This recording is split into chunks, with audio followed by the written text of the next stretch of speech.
of the joints, patellofemoral and tibiofemoral. The commonest disease that affects mankind, and by disease we mean something which affects the quality of life, is damage to our cartilage. As we grow old, we tend to lose it. We will end up with a condition called chondromalacia. And when patients present with knee joint pain, yes, they have ligament tears, and yes, they have meniscal tears. That's what we've discussed. But what almost everybody will have after a certain age group is damage to their cartilage lining. And therefore, it's very important to understand that A, this is a very common finding, and B, when you're describing it, how should you be wording your report so that the treating clinician is helped in their management plan for the patient. It's also one of those findings which gets vastly underreported. MR is not particularly good at picking up the earlier stages of chondromalacia. And when the reporting radiologist has not trained themselves properly to look at the cartilage loss, they will underreport that also. So you get stages of problem. You have initially chondromalacia, which means the cartilage is soft. Then it becomes torn, it becomes eroded, which leads to subchondral bone getting edema and bruising, which then increases to form subchondral geodes or little cysts under the cartilage surface in the bone. And then finally, you end up with malalignment problems, which means that by that stage, it's too late for any effective conservative treatment. Patellofemoral joint is a part of the extensor mechanism of the knee. There are some anatomical variants of the patella in terms of bipartite patella, which means that there is an accessory looking ossicle present at the supralateral margin of the patella. The position of the patella can vary in terms of a high position or a low position. And there are differences in the morphology of trochlea, which can be shallow or dysplastic. Then we've got problems with the quadriceps tendon and the patellar tendons and fat pads. Thankfully, the bipartite patella, though it's relatively common, is not difficult to differentiate because it almost always happens at the supralateral margin of the patella. It is usually asymptomatic, but in some patients, you can have a symptomatic bipartite patella. And in those patients, it can be a little bit displaced, and there can be some edema on the fat suppressed sequences in the ossicle. This is an example of a patient who can have a symptomatic bipartite patella, which will have, this is a coronal imaging, this is a lateral side, this is a right knee joint, and we can see that there is edema present, not just in the bone, but also in the adjacent surrounding soft tissues. Another example, and notice here that the bone fragment is a little bit displaced, and there is some fluid cleft separating the main patella from the bipartite patella. This patient also has some joint effusion. Another example of edema present at the margins of the synchondrosis between the bipartite segment and the main patellar segment here. There is another example called the dorsal defect of patella. So in this case, there is a deep surface cleft in the bone, which is covered by cartilage. This also tends to happen in the supralateral side of the patella. The overlying cartilage is usually intact, and that's what tells the difference between a normal variant versus a pathology in terms of a possible chondral defect. The patellofemoral joint, which predisposes to patellofemoral dysfunction or pain, is the one in which patella is maltracking. So when the patients move, their patella tends to go laterally. The medial side of the knee joint structures are trying to check the patella position and try to keep it more central, but it tends to keep on moving laterally. And when it does that, then it will end up with the fat pad getting impinged between the lateral patellar facet and the lateral femoral condyle. It tends to happen more commonly in patients who have a high riding patella because there's more moment of movement and it will cause more movement laterally. And in patients in whom the trochlea is very dysplastic, that is, they have got a very shallow looking trochlea which is not able to keep the patella in check. You tend to assess the degree of height of the patella by calculating the Insal-Salvati ratio. And it's very easy to calculate that. It was initially described as the length of the patella and length of the ligamentum patelli as measured on a lateral plane X-ray. And as you know, a lateral plane X-ray is taken with a slightly flexed position of the knee.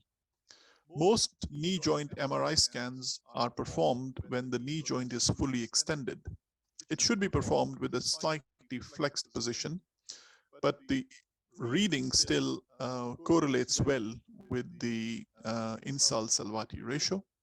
And therefore, on MR, we can do a modified measurement. Find the longest length of the patella in the sagittal imaging, find out the length, find out the length. This is the numerator, this is the denominator. You get a ratio of tibial length and the patellar ligament length. And in females, if it's more than 1.5, it's abnormal. In males, if it's more than 1.3.32, it's abnormal. I tend to use a 1.4 figure, easy to remember, works in both roughly. You get an idea. When the patella is low-lying, that's patella baja. In females, it's less than 0.8. And in the males, it's less than 0.74. Again, I just use the same one measurement, 0.8. It's easy to remember. So patella baja is usually seen in patients who have got fibrosing pathology of the ligamentum patelli that tends to pull the patella down. And patella alta, the high-riding patella, is generally seen in younger patients who have got problems with lateral maltracking pathology, which I've mentioned. Remember, when you're doing this, the structure which is the lower one goes on top of the ratio, and structure which is the upper one goes on the bottom of the ratio. Easy to remember. The trochlear dysplasia is the example of a dysplastic, shallow-looking trochlea. So if you look at the axial imaging here, notice that normally the trochlea has a medial facet and a lateral facet, and the lateral facet is larger, normally. In this patient, we can see that A, the trochlear facet is almost equal between lateral and medial sides, and B, it's not a V shape, but a rather flat line. So this dysplastic trochlea is not going to be able to keep the patella in its position, and the patella will keep on wanting to go further laterally when the patient moves. Another very useful observation which indicates the presence of a dysplastic trochlea is in the sagittal imaging. Normally, you get a very little femoral condyle going in front of the line which you draw from the anterior margin of the femoral cortex down. When you get this sort of a step-like deformity here, that's a very good indication of a dysplastic trochlea. Some people get confused with this axial imaging morphology because if you look at the very cranial slices in the axial knee joint, a vast number of patients will have trochlea looking like that. And as you come down, it becomes to show more of a lateral and medial division. But the way to tell the difference between a normal and an abnormal is to look for the sagittal imaging. And if you get the shallow-looking trochlea, which has this step-like deformity, we are more confident that we are dealing with a shallow dysplastic trochlea. So ventral trochlear prominence of more than 7 millimeters, this thing. a step-like transition zone, and a shallow trochlear groove, which is less than 3 millimeters in depth. So you join a line from here to here, and if the depth is less than 3 millimeters, that's a dysplastic trochlea. People have defined all sorts of criteria and measurements, and you just get confused. I'll show you some of the eyeballing features which you can use, which will help you decide if you're dealing with a dysplastic trochlea or not. We've already discussed the step-like deformity, which you can just eyeball. The second one is that you just look at the disposition of the patella, and if it is tilting more posteriorly, then that's a dysplastic trochlea. The patella begins to go laterally by more than 6 millimeters from the lateral femoral condyle. That's a dysplastic looking trochlea. You can calculate the trochlear tibial tuberosity distance. So you find where the deepest point of trochlea is, higher up in the knee joint. You put your mouse on that, and then you scroll down till the time you reach the tibial tuberosity, and then you just calculate the distance between that point and that point. If it's more than 2 centimeters, that's a lateralized patella and a dysplastic trochlea. There is one other finding, which is on this one here, that you get a lateral trochlear inclination. So the trochlea, when it comes to its disposition, it just becomes too shallow. In fact, a little bit convex on this side, which is the example of a dysplastic trochlea. So these 2 or 3 criteria, if you begin to use in everybody, you will get a very good eye developing, which will help you assess about the dysplastic trochlea. Shallow, step deformity, and lateralization of patella on a background of a patient who has a high riding patella. These are quite useful findings.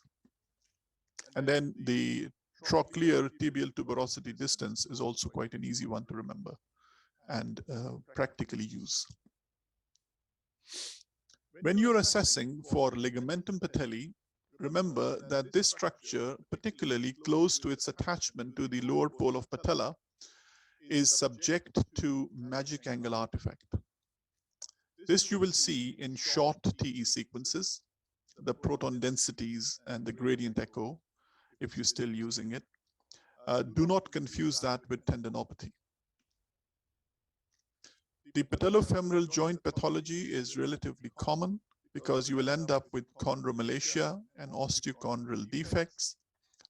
You will get these patients having osteoarthritis and sometimes in acute setting of trauma. Excessive lateral pressure syndrome will result in edema of the lateral aspect of the Hoffa's fat pad. Chondromalacia patelli, as I explained earlier to you, is one of those findings which frequently gets underreported. Initially, you will have the ligament which is got some bright signal intensity. That's chondromalacia, softening of the cartilage. That gets underreported. Then you will have partial thickness cartilage loss. So there's a fissure defect, but there's some cartilage still present. And then you'll have a full thickness cartilage loss with subchondral bone marrow edema and small cysts formation. So grade 1 is just edema. Grade 2 is the defect, which is less than 50%. Grade 3 is defect, which is more than 50%. And grade 4 is full thickness defect with subchondral change. These are the 4 stages of chondromalacia. The fractures of patella, you can have the acute fractures and you can have the stress injuries of patella. The difference, of course, is in the history. You can get a patellar sleeve avulsion fracture, which is the ligamentum patelli pulling on the lower aspect of the patella, which ends end up with a small fragment of bone and soft tissue edema. And osteochondral defects, which can happen in children and are not that common. Chondromalacia, if it can happen on the patellar side, can also happen on the trochlear side, and that again is something which is commonly underreported. If you look carefully, and it follows the same classification of grade 2, 3, 4 that we discussed in chondromalacia of the patella. One peculiar pathology which you see in patients with acute injury to the extensor mechanism is the lateral patellar dislocation. It results in an impaction injury which happens on the lateral femoral condyle and the medial patellar facet. So this patient is an example of a left knee joint. That's the medial side, that's the lateral side. Excessive lateral pressure results in disruption of the medial stabilizing structures of the patella, injury to the medial patellar retinaculum. The patella goes laterally, it hits the lateral femoral condyle, you end up with bone bruising on these two sides. Then the patella tends to relocate and we end up with just the telltale signs. So this is how it happens. Left knee joint, lateral side, medial side, big lateral facet. Lateral side force comes into play, takes the patella laterally. You end up with kissing bone contusions. You end up with injury and the patella then comes further laterally. You get injury on this side. You get injury to the medial patellar retinaculum, and then the patella tends to go back. So you end up with bone bruising here, injury on the medial side. And because the patella is relocated, we have difficulty explaining this bone contusion pattern. This is an example of such a case. Notice here that this is the right knee joint. So this is the lateral side, this is the medial side. The patella has relocated now, but we've got bone bruising on the lateral femoral condyle. We've got injury to the medial patellar retinaculum, and we've got some bone bruising on the medial patellar facet. So that's the mechanism how it's happened. This patient also had injury to the medial collateral ligament, which has got a full thickness rupture. Another example, this one is the left knee joint. Notice again bone bruising on the lateral femoral condyle and bone bruising of the medial patellar facet. Right knee joint, same thing happening here, an injury of the medial restraining structures of the patella. Excessive lateral pressure syndrome. This was the other finding which I was looking for earlier. When the patella is more laterally tilted, it will have more chances of getting chondromalacia. And that's another example of abnormal lateral tilt of the patella, which tends to result in chondromalacia. Pathology of the patellar tendon is relatively common and tends to happen in both acute and in chronic settings. We can also have infiltrative disorders in terms of gout, tophaceous gout, and joint cell tumor of the tendon sheath, affecting the ligamentum patelli. In terms of acute trauma, we can have disruption of the ligament fibers from the patellar attachment very commonly.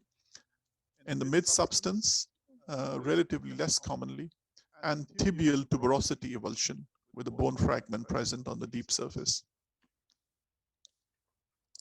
Tendinopathy or overuse, I've seen that very commonly in patients with like football players, and they get thickening of the ligamentum patelli. Notice that this thickening is much more than the magic angle artifact that I explained earlier. We've also got bone bruising and deep surface partial thickness tear.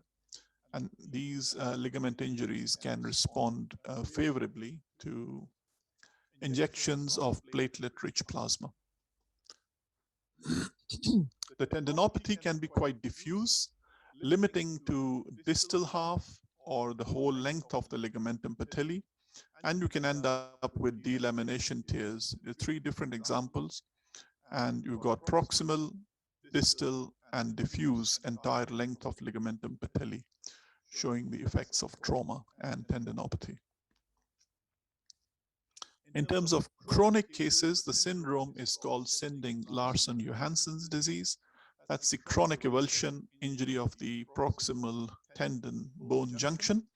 If you do plain x-rays, you will see a small bone fragment and swelling of the tendon with a small bone fragment present at the lower pole of patella. When it comes to distal attachment of the tendon, you've got the Osgood-Schlatter's disease, which is a chronic avulsion syndrome of the distal attachment of the ligamentum patelli. Just the bone fragmentation is not enough to make the diagnosis. You've got to have the bone bruising and the surrounding soft tissue edema, which will confirm the diagnosis of Osgood-Schlatter's disease.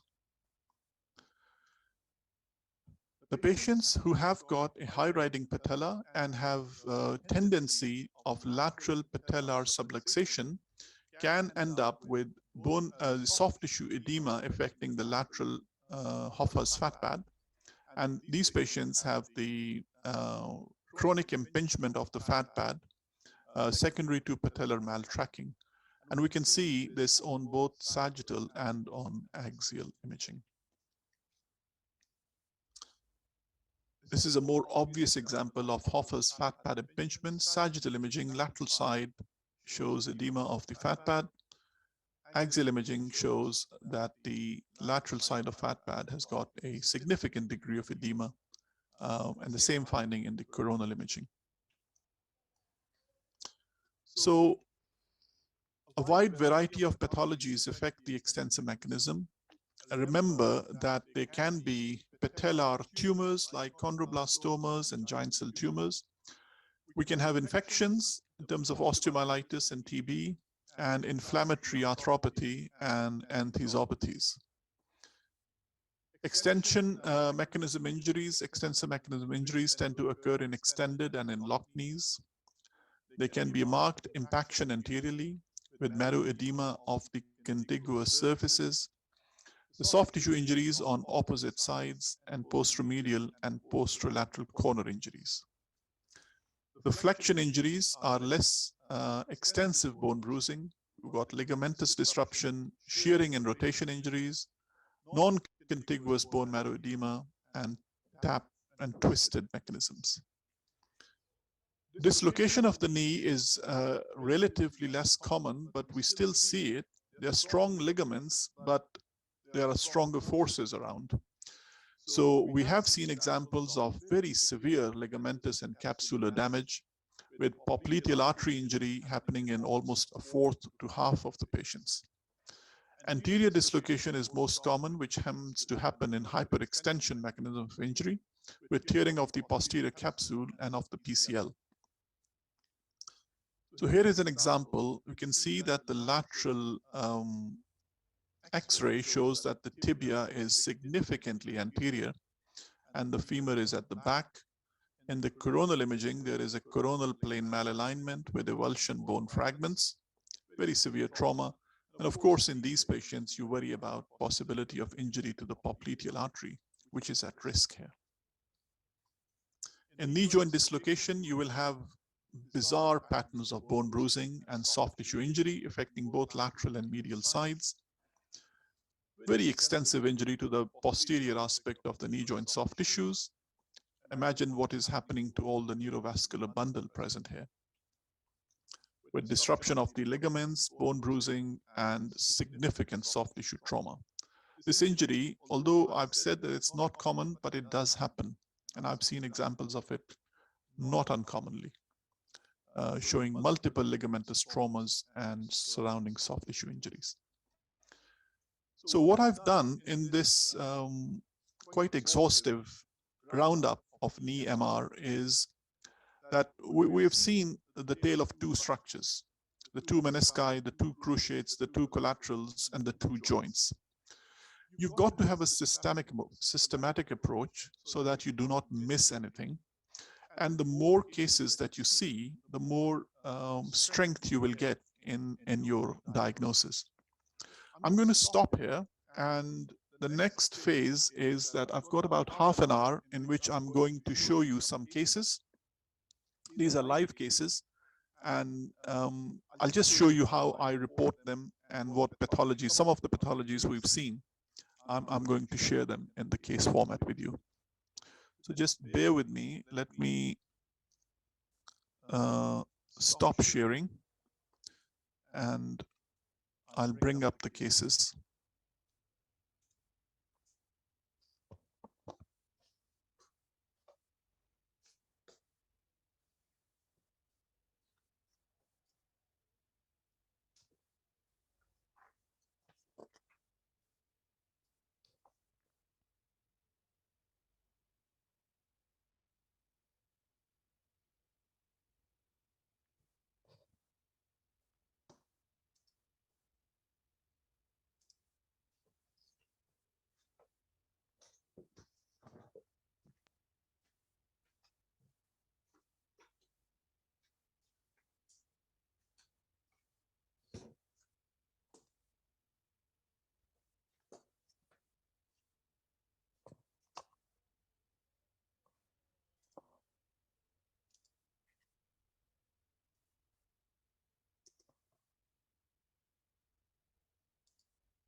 Joined on presented with history of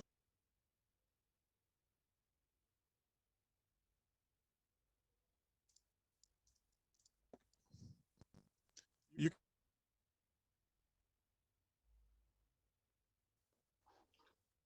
can see a case on the screen, and he presented with history of pain in the knee joint. And when I see the knee joint on such patients, I would start off by an assessment of the sagittal imaging first. So this is the left knee joint. And we can see that on the lateral side, we first start off by looking at the conjoint tendon. We've got the lateral collateral ligament, and we've got the biceps femoris tendon attaching to the upper fibula. Then the lateral meniscus is seen. We've got the superior tibiofibular joint. Notice that the lateral meniscus has normal anterior and posterior horns. We go towards the central and more medial side of the knee joint. Then we've got the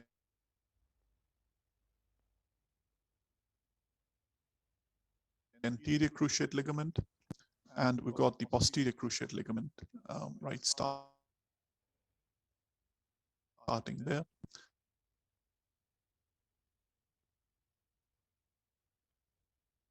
We've got the start of the medial meniscus side, and this is the peripheral part. Right signal intensity present in the contiguous with the inferior meniscal surface on at least 2 slices.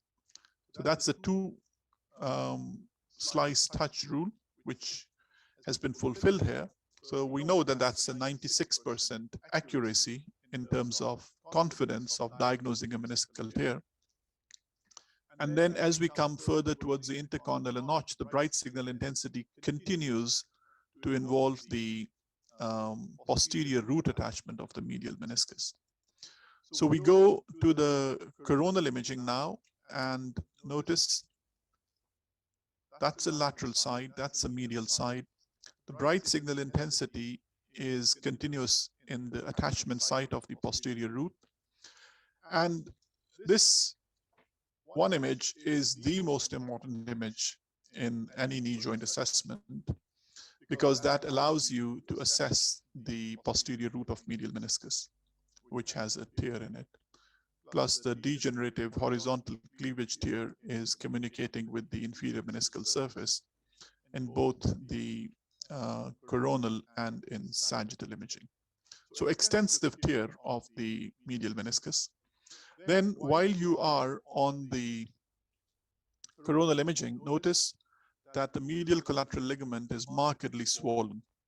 There is some low signal intensity here, but there is extensive edema present at the superficial and deep aspects. There is fluid signal present deep to the medial medial collateral ligament between the MCL and the medial femoral condyle. The distal attachment of the MCL goes a long way down, almost 10 centimeters down the joint line, and quite a few radiographers do not cover that entirely. So make sure that this is adequately covered in all of your scans.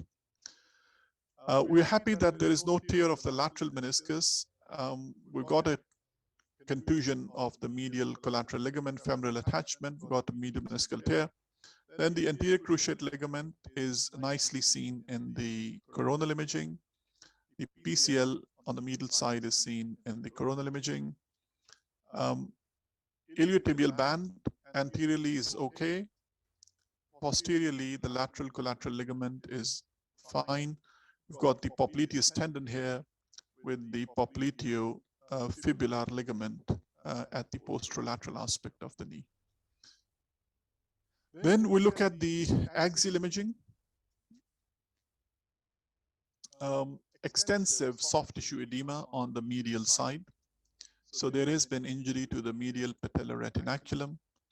The patella does have a lateral subluxation. There is a little bit of knee joint effusion. As we come down on the medial side, we've got edema around the femoral attachment of the MCL. That was the sprain of the MCL ligament. We've got the tear of the posterior root attachment of the medial meniscus.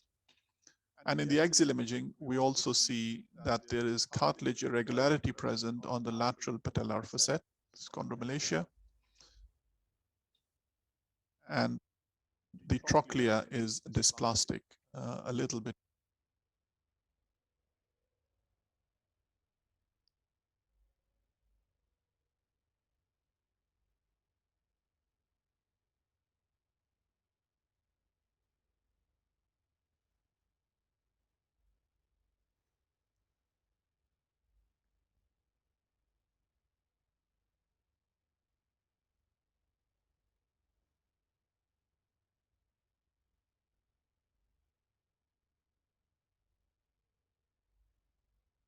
Shallow. When we see the sagittal imaging, can you see the step-like deformity at the anterior aspect, which is what I explained earlier? If you see that on the non-fat suppressed sequences, you will appreciate it better. You can see that little step here. So multiple pathologies. This patient has posterior horn and body of medial meniscal tear, a medial collateral ligament injury, possible little bone fragment. So careful assessment of plain x-rays to see if there's a bone fragment present here. Soft tissue edema and at the anteromedial aspect of the knee, which was seen here. A dysplastic trochlea, and in the sagittal imaging, there is a little well-formed ossicle present at the deep aspect of ligamentum patelli. But on the sagittal PD fat-sat sequence, there was no edema within this bone fragment, so it was chronic and of questionable significance. So that's one case, and that's how I would analyze them, working from one side and going to the other. I'm going to show you another case now.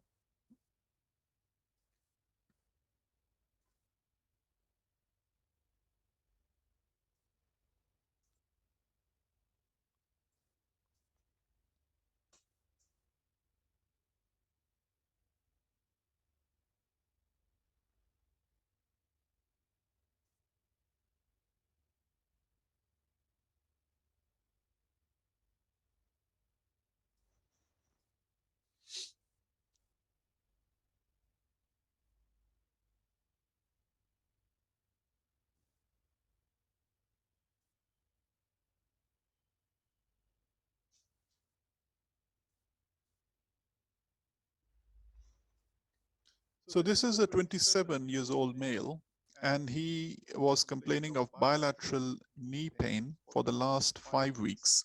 He is a keen tennis player. So I'm just going to show you for the benefit of showing you more, the chance of showing you more cases, just two sequences, coronal and axial. If you look at the axial imaging, we can see that the trochlea here is quite well formed. So there's no dysplasia as we saw in the previous patient.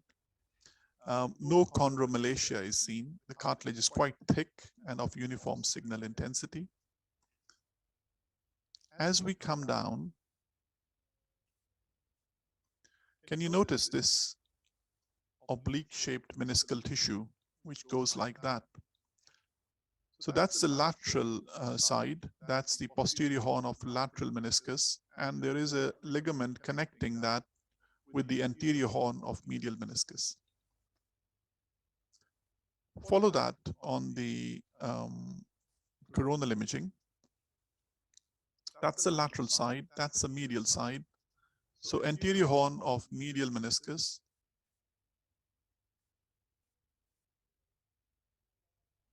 Posterior horn of lateral meniscus. So we follow that. See that little structure, that little structure, that little structure. And that connects with the anterior horn of medial meniscus. This is a normal variant, and this is called the oblique menisco-meniscal ligament, that thing there. It's very rare, but when you see that, you can easily confuse that as a bucket handle fragment. The way you can tell the difference between this as being a normal variant versus a bucket handle fragment is, with a bucket handle fragment, you have to have an attenuation of the meniscus. There's no attenuation here. The meniscus is well formed. If you look at the sagittal imaging, we can see bow tie, and we can see normal meniscal morphology, and we can see no attenuation or missing meniscal fragments. So that thing which we saw in the intercondylar notch, it's just getting lost here. It's probably just around there. Is a normal oblique menisco-meniscal ligament. I thought it would be a nice one for you guys to see as a normal variant. Next case is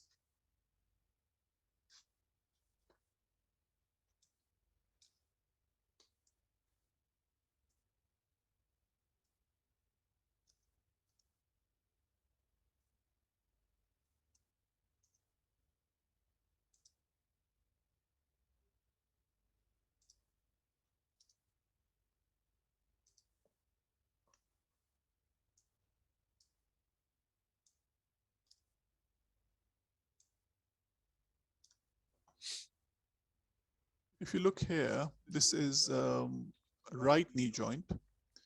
So starting from the front,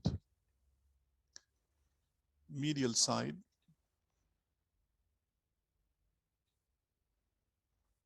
notice this image. I told you that you must always very carefully see the posterior root of medial meniscus attachment to the posterior aspect of central tibial eminence. And in this case, there's a little cleft here. Professor Resnick says that this one image is the most important image in knee MR, the one which allows you to see an intact attachment of the posterior root of medial meniscus. And if you can't see that, we'll notice that and then try and see what it looks like on the sagittal imaging. You see here? It's going to mag it up. There is some knee joint effusion and a loose body. That's the PCL. As you scroll from the PCL towards the medial side, you should be able to see the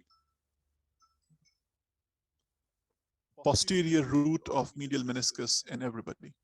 But here, it has got bright signal intensity within it. And we see that there is a tear. So that's a tear of the posterior root of medial meniscus. Let's see if we can find the same thing on the axial imaging.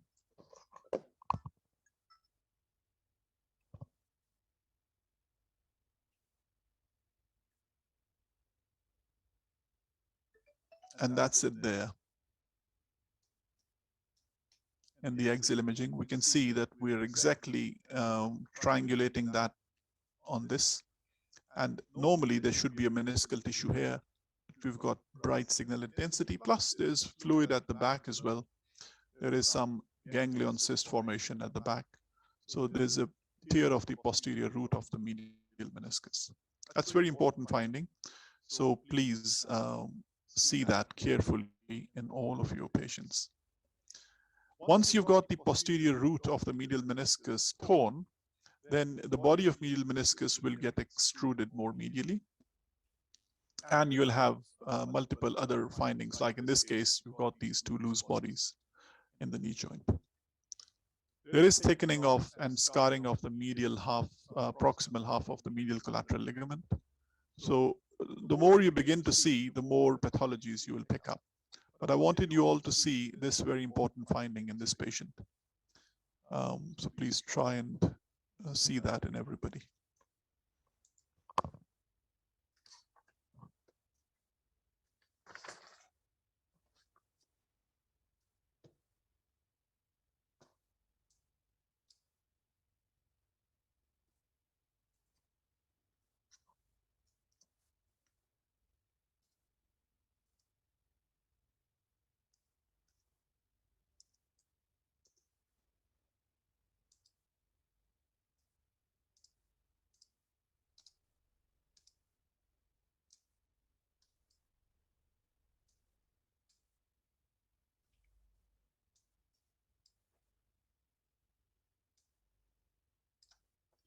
Okay, so this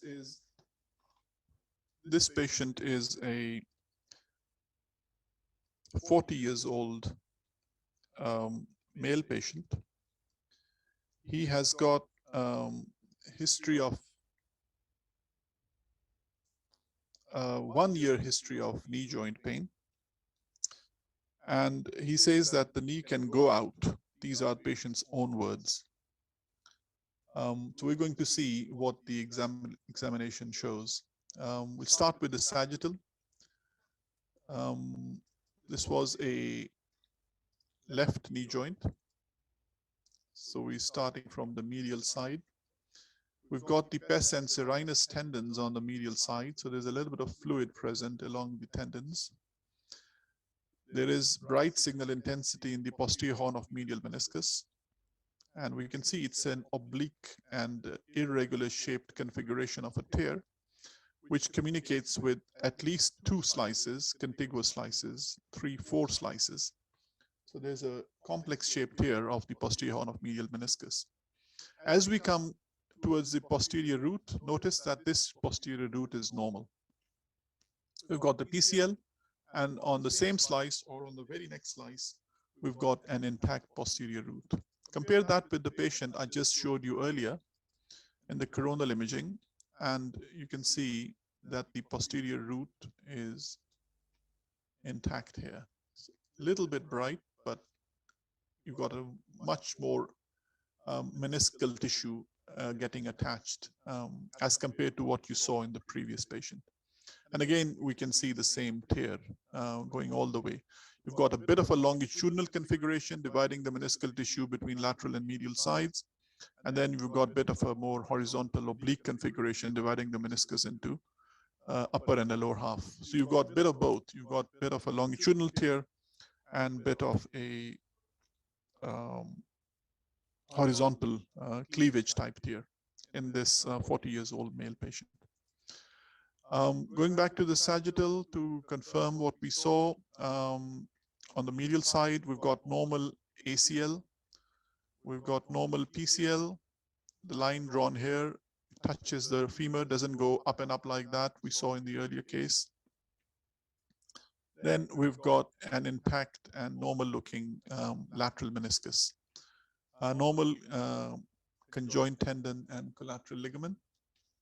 As you come towards the central part, notice there's a little ganglion cyst here.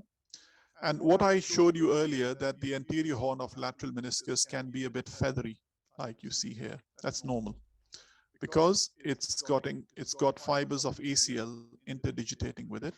So don't call that as a tear. Yes, there is a little ganglion cyst, but there's no tear. Um, Also notice that there is a bone fragment present deep to the ligamentum patelli. There is a bit of a bone marrow edema in this bone fragment, so that can be a cause of patient symptoms of anterior knee pain. Ligamentum patelli, close to the attachment to the patella, shows some swelling and edema. So there is some ligamentum patelli tendinosis. There is some soft tissue edema present at the superficial aspect of lower ligamentum patelli. Have a look at the axial imaging. We've got the bright signal intensity in the lower ligamentum patelli. In the axial imaging, we've got some bright signal intensity in the upper half. No chondromalacia patelli. So this patient has a complex shaped medial meniscal tear, some longitudinal component, some horizontal cleavage component, a well-formed bone fragment deep to the ligamentum patelli, and some ligamentum patelli tendinosis. Okay, I think I've got time for at least one more case.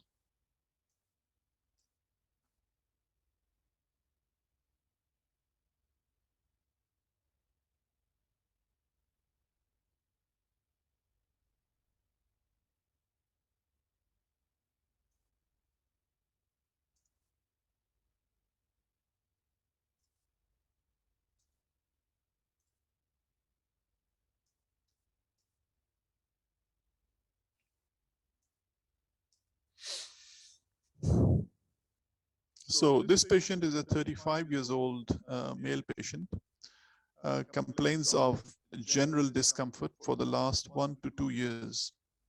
Now the symptoms are getting worse. So these are real life cases, and these are the histories which were provided to me when I reported them. So right knee joint, remember 35 years old and 1 to 2 years history. We can see that there is a big osteochondral injury present on the medial weight-bearing surface of the medial femoral condyle here. The bone fragment, when you see that, that's the classical location of osteochondral injury of the femoral condyle, present on the medial femoral condyle, weight-bearing surface. The good signs here are that the overlying cartilage appears to be intact. Number two, the deep cleft that we have is bright signal, but it's not very wide. And there is no subchondral bone marrow edema present.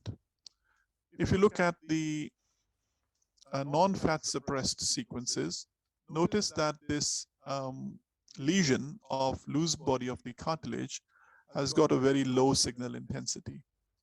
So which means that it has not got the normal fatty marrow, and this marrow is necrosed.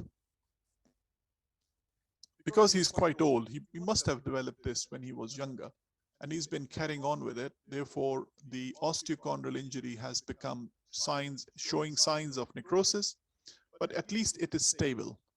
By stable, I mean that when he moves around, this is not flopping around in the knee joint.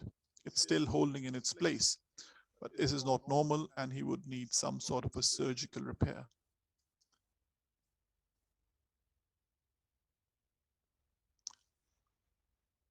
We would do all the other things that we've discussed earlier. So we start from the lateral side. We've got the conjoint tendon. We've got the lateral meniscus. We've got a little bit of bone bruising at the back of the lateral tibial condyle. We've got chondromalacia of the lateral femoral condyle. The cartilage normally should be like this, but notice here it becomes irregular. So there is at least a grade 2, maybe grade 3 chondromalacia. So I would measure it for my report. So I would say that front to back, this is 3.3 centimeters in size.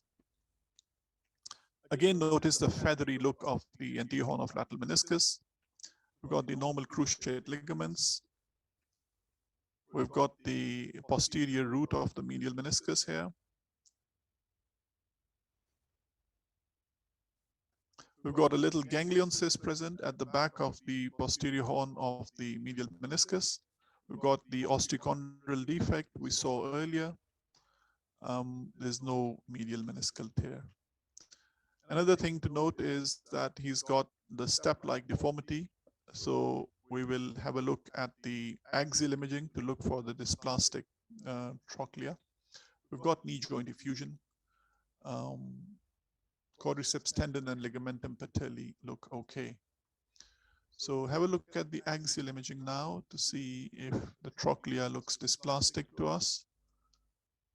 Knee joint effusion, it's reasonably well formed, so I would not be too fussed about that. Patella is also not laterally subluxed, it's holding its position, and the angle between the medial and lateral corners of the patella is not too far tilting. If you want to measure the trochlear tibial tuberosity distance, you find the central point of trochlea, then you go down to the tibial tuberosity. I've not moved the mouse, so come down, and from there to the central tibial tuberosity, it's only about 1 centimeter here. So we are allowed up to 2 centimeters, so the trochlear tibial tuberosity distance is normal.